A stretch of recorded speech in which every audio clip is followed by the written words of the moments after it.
নদীর প্রেমে হাবুডুবু খেতে গিয়ে একটা 16 বছরের কচি রাস্তা কাদা কাদা হয়ে গেছে। हे प्रभु সবুজ ঘাসের ভিতর দিয়ে একটা লাল ট্রাক্টর যাচ্ছে।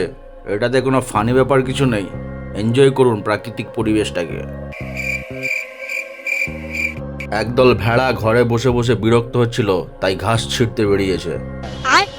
কাকা নিজের ভ্যানটাকে ধুবে বলে রাস্তার মধ্যে জল জমা করে রেখেছে। এই রাস্তা পেরোনোর জন্য আমি আমার ভ্যান খুলে প্যান্টে চাপলাম। দূরে আকাশে গাইতে গাইতে নাচতে নাচতে এক গাদা পাখির ঝাঁক যাচ্ছে। দেখুন কি মনোরম দৃশ্য, দেখেছেন কোনোদিন এর আগে?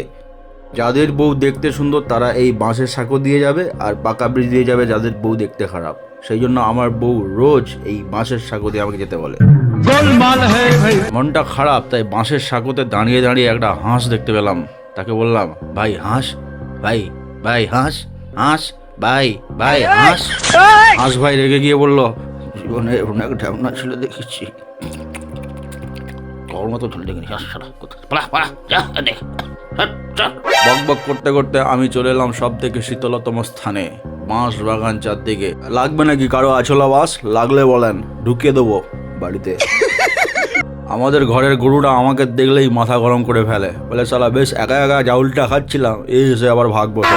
अभी मजा आएगा ना भिड़ो।